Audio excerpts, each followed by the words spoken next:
Hello प्यारे विद्यार्थियों, स्वागत है आपका हमारे यूट्यूब चैनल पर। आज हम कक्षा 7 का जो RKSMBK 2 का जो पेपर है यानी द्वितीय योगात्मक आकलन हल करेंगे। पहला सवाल है संख्या 5026 में अंक शून्य का स्थान है, यानी शून्य किसके स्थान पर है? सैकड़ा के स्थान पर, तो सैकड़ा पर टिक करेंगे। अगला है दूसरा सवाल, पैटर्न का अगला पद बताइए। देखो इसमें यहाँ है, फिर इसकी डायरेक्शन चेंज हो गई, इधर आ गया, फिर इधर। अगला कौन सा आएगा? ये वाला। तीसरा है जूस की 950 मिलीलीटर की बोतल में से 50 मिलीलीटर के कितने कप भरे जाएंगे? तो देखो 1000 ml होता तो कितने? 20, यानी 1 लीटर में 100 ml 50 ml का 1 है, 100 के 2 होंगे, तो यहाँ 19 होंगी, 19 बोतल भरी जाएंगी। अगला है दी गई भिन्नों को बढ़ते क्रम में जमाइए। अब देखो बढ़ते क्रम में यानी आरोही क्रम में। अब देखो इसमें सबसे छोटी है 3/7, फिर 4/7, 5/8 और 6/8। अगला है घड़ी की सुइयों को देखकर उनके मध्य बनने वाले कोण को बताइए। तो देखो यहाँ होता तो 90 डिग्री का समकोण, तो समकोण से कम का है ये, तो न्यून कोण। अगला है 6 का सवाल है, एक कक्षा में 48 विद्यार्थी हैं, उनमें से आज 5 विद्यार्थी अनुपस्थित हैं। उपस्थित विद्यार्थियों को 2-2 पेन वितरित किए गए हैं, तो बताइए कुल कितने पेन वितरित किए गए? 48 में से 5 अनुपस्थित हैं तो 43 हो गए। 43, एक को 2 पेन मिले तो 43 को 2 से गुणा करेंगे तो 86। अगला है 7 का, निम्नांकित में से सबसे बड़ा पूर्णांक कौन सा है? तो ये तो माइनस की है, तो इनसे बड़ा तो ये 0 है। अगला है विस्तारित रूप 9 + 30 + 700 + 4000 के लिए संख्या 4739। 4739। अगला है एक कक्षा के विद्यार्थियों की पहली पसंद के फलों का पिक्टोग्राफ निम्नांकित है। इनमें से अनार एवं केला पसंद नहीं किए जाने वाले विद्यार्थियों की संख्या है। देखो ये पिक्टोग्राफ दिया है, इसके बराबर 10 विद्यार्थी हैं और इसके बराबर 5 विद्यार्थी हैं, तो अनार और केला कितने विद्यार्थी पसंद नहीं करते वो देखना हमें। तो केला देखो 10 और 10 20, 30, 40, 50, 60, 60 और 5 65 विद्यार्थी अनार और केला पसंद नहीं करते। अगला है 10 का, एक कुर्सी का मूल्य 1990 रुपये है और एक टेबल का मूल्य 3950 रुपये है, तो 3 कुर्सियों एवं 2 टेबल का मूल्य होगा, यानी ये कुर्सी का मूल्य इसको 3 से गुणा करेंगे, प्लस टेबल का ये तो इसको 2 से गुणा करेंगे, फिर दोनों को जोड़ देंगे, क्या आएगा? 13870। अगला है 11 का सवाल, संख्या रेखा पर बिंदु x का मान है, तो x कहाँ है? देखो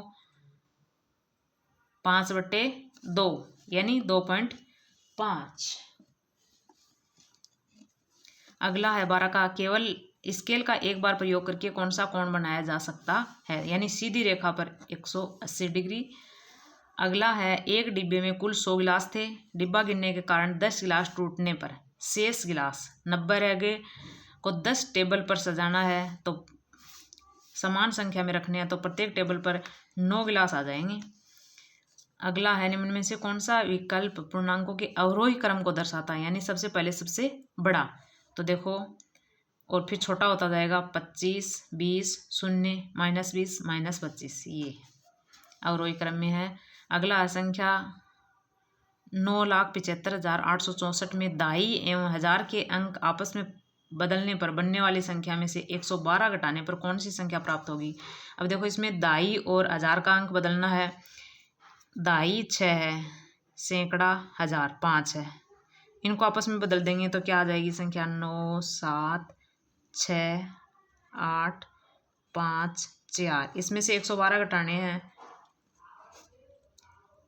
2, 4, 7, 6, 7, 9, 9,76,742 ये आ जाएगा।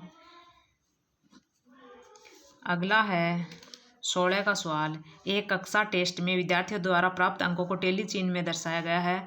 इसके आधार पर 4 से कम अंक प्राप्त करने वाले विद्यार्थियों की संख्या है। अंक 4 से कम, तो ये 3 3, 2 वाले 4, 3 और 4 7 और 1 वाले 6, 7 और 6 13, तो 13 पर टिक कर देंगे।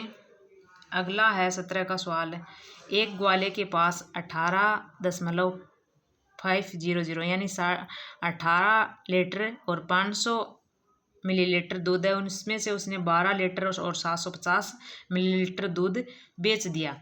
बताओ ग्वाले के पास कितना दूध शेष रहा। तो देखो कितना रह गया, 5 लीटर और कितना 75 यानी 750, 5.75 लीटर।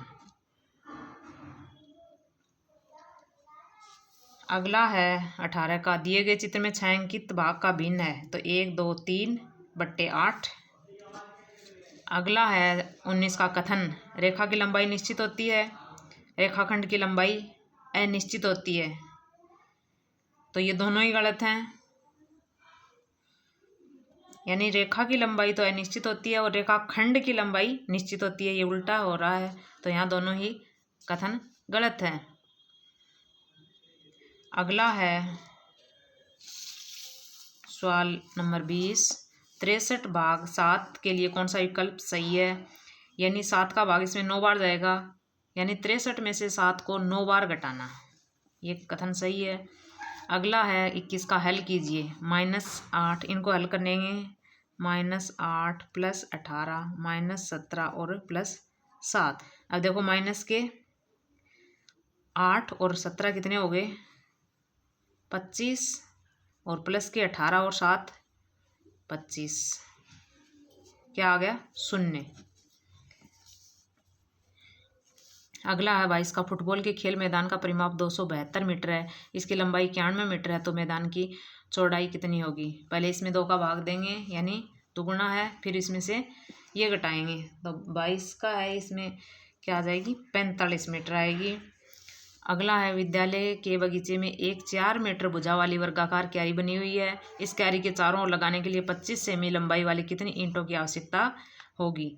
यानी इसका परिमाप ज्ञात करेंगे, 4 गुणा भुजा, फिर उसमें क्या करेंगे 25 सेंटीमीटर लंबाई की ईंट है, तो इसमें क्या करेंगे, इसका उत्तर आएगा 64 ईंटों की ज़रूरत होगी। यानी 1 वर्ग मीटर 25 सेंटीमीटर की है, तो 1 मीटर में 4 ईंट आ जाएंगी, और इसको 4 से इसको गुणा करेंगे, 4 गुणा 4, 4 गुणा भुजा 16, और 16 को 4 से 4 आएंगे तो 64 आ जाएगा। 16 को 4 से गुणा करेंगे 64। दोनों आकृतियों की परिमाप में संबंध बताइए। देखो परिमाप याद करना है, तो ये 3 3 6, 6 और 6 12 और 6 18। यहाँ इसमें देखो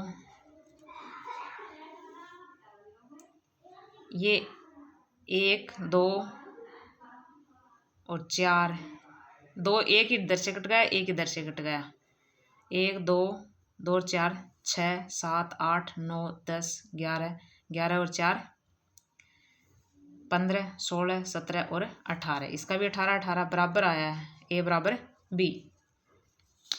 अगला है, वह संख्या ज्ञात कीजिए जिसमें 2990 में से घटाने पर 2990 में से घटाने पर 4 अंकों की सबसे छोटी संख्या प्राप्त होगी। 1990। अगला है, किसी टोल नाके से एक महीने में 2739 ट्रक गुजरते हैं। यदि प्रत्येक ट्रक की टोल दर 150 रुपये है, तो एक महीने में ट्रकों से टोल पर कितनी राशि जमा होगी। तो इसको इससे गुणा करेंगे, और गुणा करेंगे तो क्या आएगा 4,10,850 रुपये। अगला है, 8 टोकरियों में 264 सेब हैं, तो बताइए एक टोकरी में कितने सेब हैं। तो 8 का भाग देंगे इसमें 264 में, तो क्या आएगा 33। अगला है, संख्या 9,800 69 में से कम कौन सी संख्या घटाई जाएगी वह 5 से विभाजित हो जाए। तो 5 से विभाजित होने के लिए यहाँ 5 आना चाहिए या शून्य आना चाहिए। तो 69 में से 4 घटाएंगे तो यहाँ 5 आ जाएगा, फिर इसमें 5 का भाग चला जाएगा। 42 का गुणनखंड नहीं है, यानी 42 में किसका भाग नहीं जा रहा है, 8 का नहीं जा रहा है, 6 का भी जा रहा है, 14 का जा रहा है, 21 का जा रहा है। अगला है 12, 16 एवं 18 का लघुत्तम समापत्ति ज्ञात कीजिए। तो इनका लघुत्तम समापत्ति आएगा 144। अगर आपको हमारा वीडियो अच्छा लगा हो तो प्लीज़ लाइक ज़रूर कर देना, प्लीज़ सब्सक्राइब ज़रूर करें, अपने दोस्तों के साथ शेयर करें ताकि ऐसे ही वीडियो आपको और मिलते रहें।